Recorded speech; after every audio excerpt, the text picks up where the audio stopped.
there, Sporklers! So, you've probably seen the multitude of crossword quizzes on the site, and you may even be a devoted fan of the weekly Sunday crosswords. Now, you want to learn how to make your own crossword puzzles for others to play and enjoy on Sporcle. Helpfully, Sporcle has the perfect quiz type to help you make the crossword of your dreams, and it's called Grid. Grid quizzes involve single letter or single number entry, and they're ideal for making Sudoku puzzles, crosswords, and many, many more. Today, though, we'll go over how to use the grid type to make a simple crossword. As always, we'll make sure we're logged into our Sporcle account by checking for our profile icon in the upper right. Now, before you get started on quiz creation, you should ideally have an idea for your crossword. If it has a theme, what will it be? Are you sticking to the accepted crossword rules, or are you going a bit loosey-goosey? For our quiz, we're going with a standard crossword puzzle with themed answers that make up the title of one of our favorite films, the 1997 sci-fi classic, Starship Troopers. It's a bit more difficult to check originality for a crossword, since themed puzzles will often leave out the subject of their theme from the title, but we'll do our best to use the search function to check for crosswords with terms like science fiction and 1997 film. Alright, looks like our idea is unique enough, so let's get started by opening up our quiz management dashboard and click Create a Sporcle Quiz. For the title, we don't want to give away our themed answers, so we'll name the quiz something vague like Crossword 1997 sci-fi film. We'll select Grid as the type. Keep in mind, once your quiz is created, you can't change its type to or from Grid. As soon as you pick Grid, you'll see that you need to make a couple more choices. You need to set the size of the grid, which is the number of cells on each side, and the mode of the quiz, which can be either crossword or word search. Our quiz is going to be 8x8 cells, since Starship and Troopers are both 8 letters, and of course we're selecting the crossword mode. For the category, we could choose movies, but a lot of our other answers in this quiz fall into varied areas of knowledge, so we'll go with miscellaneous. Now click Create Quiz, and you're greeted with the lovely Quiz Edit tool. In the basic info section, among other settings, you can set the timer for your quiz. We'll pick 4 minutes. And update the description to give players a clearer idea of what to expect. This quiz image URL field is for any background image that you want to use behind your crossword grid, but our quiz is pretty basic, so we'll leave that be.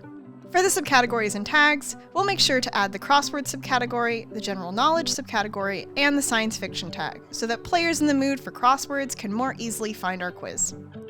Click the Save Changes button, and we're actually going to skip data and style for now and move on to the advanced section.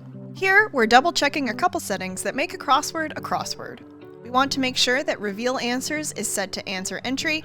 This means that as soon as an entire accurate answer has been entered in the crossword, it will be accepted as correct.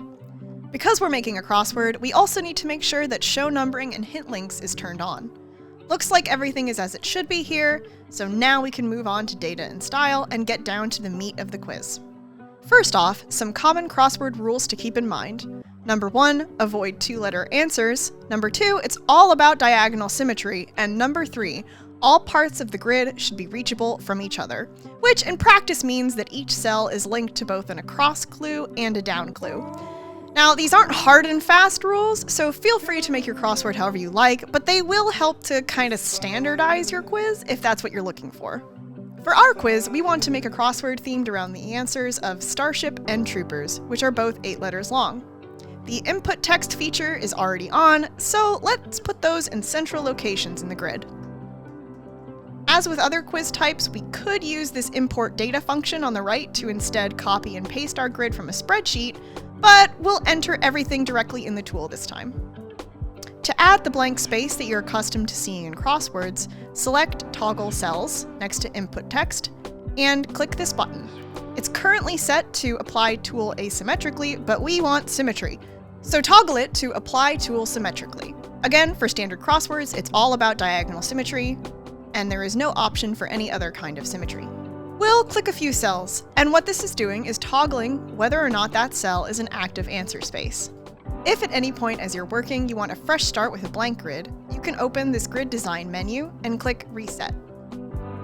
This will reset the grid entirely, and then you can click Grid Design again to close that menu. We'll just add in our previous work to get back to where we left off, and there we go. Now we can set about filling in the rest of our grid. Once you have a cell selected, click it again in order to type vertically. Before this, we played around a bit with various words and how they fit in with Starship and Troopers, and we came up with what we think is a pretty decent selection. Faced with a full grid, our themed answers kind of got swallowed by the other letters, and we want to add some color so they're more noticeable. There are two different ways to apply color to a grid. First, you can enter the grid design menu to change the colors of elements throughout the entire grid. For example, you can use the full cell color bubble to change the background color of every active cell in the grid, and empty cell color for the inactive cells. The second way to apply color is by using this Set a Background Color on Full Cells option, which lets you highlight individual cells one by one. Generally, these options on the left side deal with customizing individual cells, while these options on the right side deal with the grid as a whole. Since we just want our themed answers colored in, we'll use the Set Background Color option on the left and then click the letters in Starship and Troopers. And because we have the Symmetry tool turned on, it selects everything at once. We don't need either of these other two options for our basic crossword. Pre-fill cells is usually used for Sudoku puzzles, and Draw Glyphs allows you to add shapes, such as circles or lines, to the grid. Glyphs can make your themed answers even fancier though, so feel free to play around with those for your own crossword. Since we're looking at options, if you're curious about these letters beneath the grid, they're just visibility toggles for the quiz edit tool, so we can leave them alone. Finally, let's add some hints. If you're making a standard crossword, then using this option to generate hints is the way to go. If you use Add Group, then you need to add hints manually and individually link the cells, which can be easy to do incorrectly. To add text to your hints, simply click on the appropriate hint box and type in your clue. You can click and drag to rearrange your hints, but if you used the Generate Hints tool, then you shouldn't have to worry about rearranging anything. Let's add all our hints.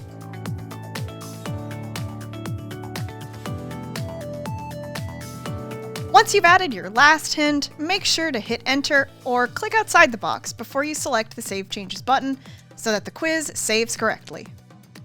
With everything saved, it's playtest time. We're going to test our quiz twice, once answering only the across clues and again answering only the down clues, just to make sure that it's all linked properly. The timer is feeling pretty good to us in these tests, so we'll head back to the quiz edit tool to add our quiz icon. We found a royalty-free illustration to use that looked vaguely science fiction-y since we don't want to give any answers away, so we'll upload that and select the visible area. Just adjust, and perfect. Now, click on the Contribute tab on the left, make sure your quiz is free of alerts, and click Contribute. And there's your first Sporcle crossword puzzle. To play our crossword grid quiz, click on the link in the description below, and also check our channel for other how-tos. If this video helped you make a crossword of your own, chime in the comments with a link to your creation. We'd love to play it. As always, thanks for watching and happy sporkling!